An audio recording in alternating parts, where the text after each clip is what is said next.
Okay, last time we talked about the biblical history from the conquest of the Promised Land to the captivity and the destruction of the temple in Jerusalem in 70 AD. Now we want to talk about what happens after the temple is destroyed.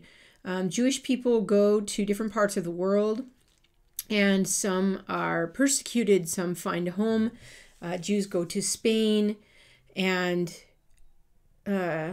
Alexandria, and they're persecuted often because they are a close-knit group that has a particular identity and a very distinct worldview, and they don't intermarry and don't intermingle with the other cultures because of their past and their history and this judgment that has come upon them for losing their commitment to God. One of the challenges to Judaism is going to be Christianity. Now, I'm going to leave Christianity for the next unit, but that's going to be, what's the relationship between Judaism and Christianity? Because Christianity is born out of Judaism.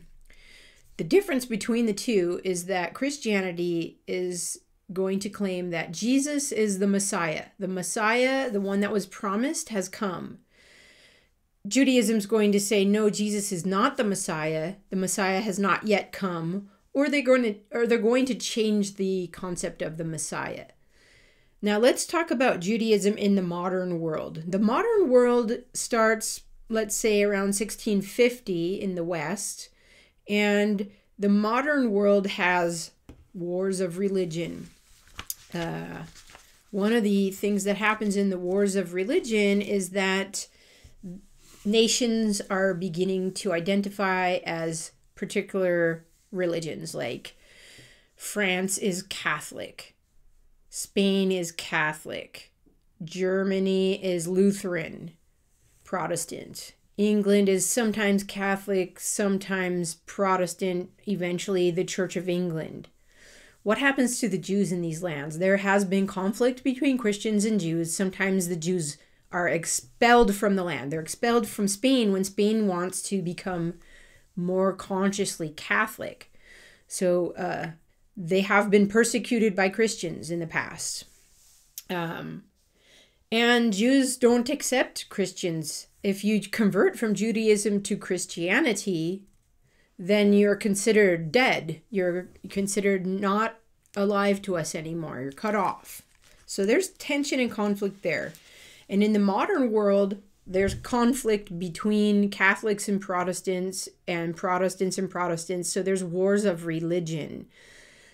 The response to these wars of religion is to decidedly keep politics and religion separate, keep the church and the state separate. So this is where the rise of secularization happens and the privatization of religion. And we have science on the rise and the claims of science and the challenge of materialism. All that exists is matter. Matter is eternal. The soul does not exist. God does not exist. There's no such thing as special revelation from God. It's man-made. So this is a challenge to all the religions in the modern period. How does Judaism respond to this challenge? So we have 5 responses. If you look at your handout, we have 5 responses, and they're going to be a combination between secularism, liberalism, and conservatism.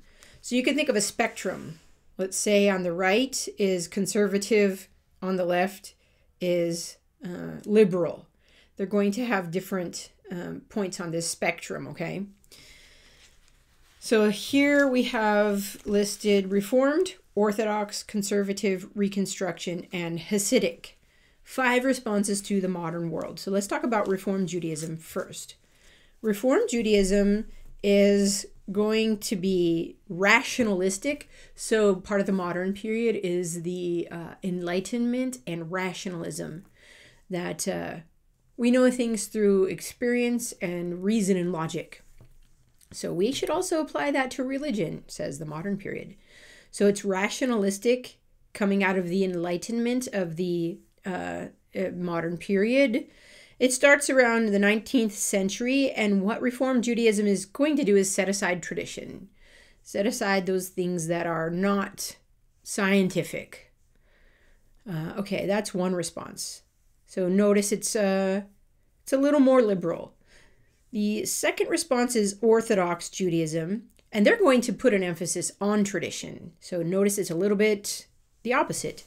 They're going to emphasize the Talmud, which is tradition passed on, how to live outside of the land, and they are going to emphasize the leader of Judaism is the rabbi, and he's going to be, the Orthodox are going to uphold kosher laws, rules about what can be eaten as clean and unclean. The third response to the modern period is conservative Judaism. Now, it says conservative, but it's not as conservative as, say, Orthodox Judaism. We'll rank them as conservative and liberal at the end here.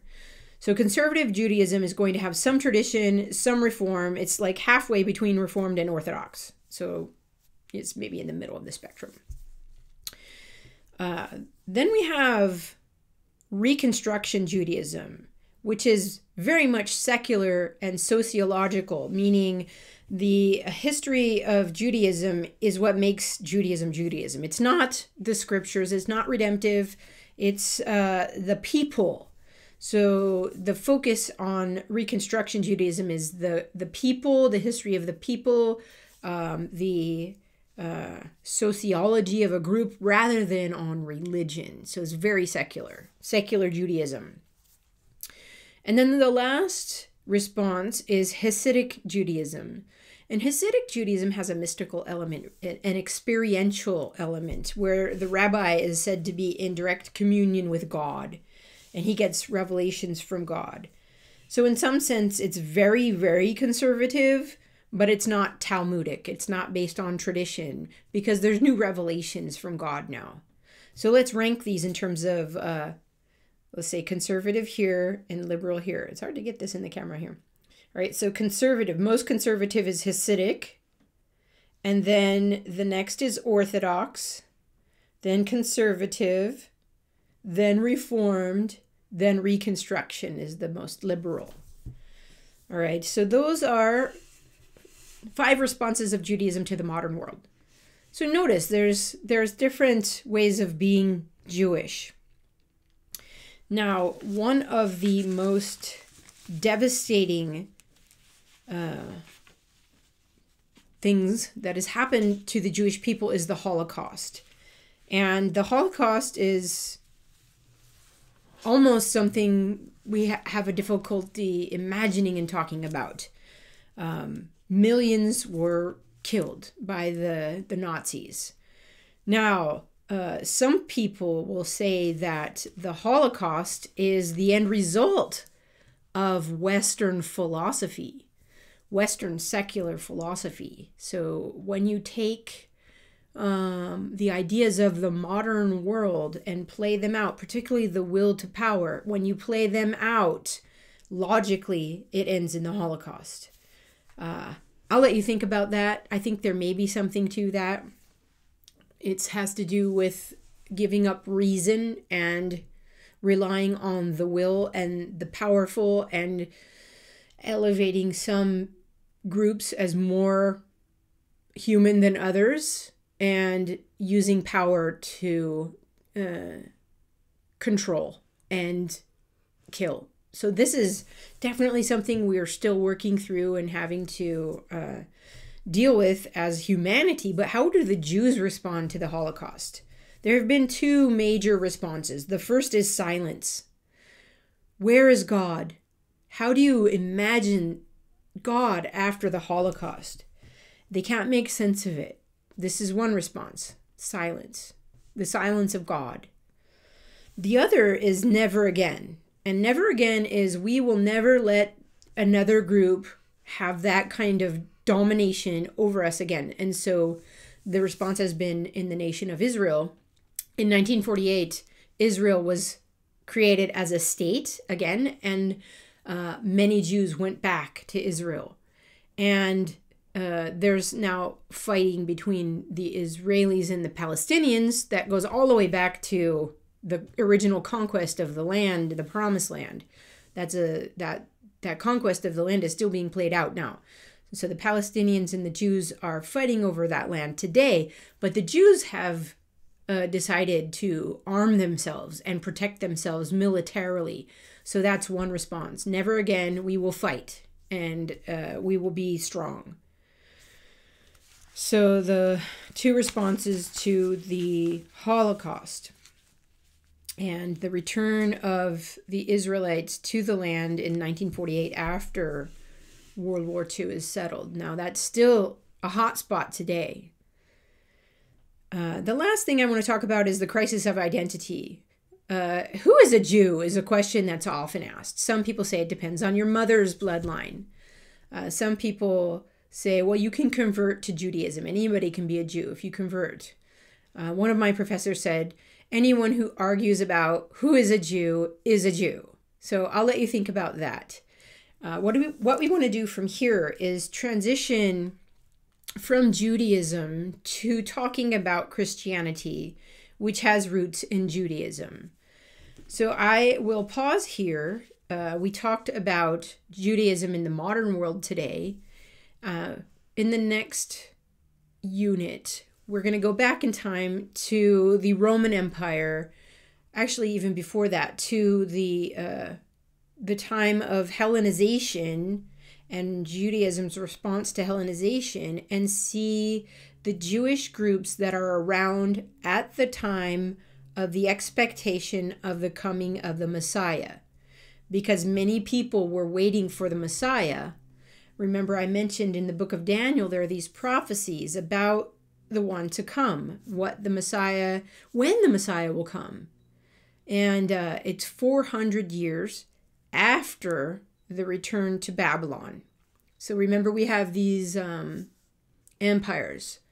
Assyria, they're overcome by the Babylonians. They're overcome by the Persians. They're overcome by the Greeks. The Greeks are overcome by the Romans. So it's in the time of the Roman Empire.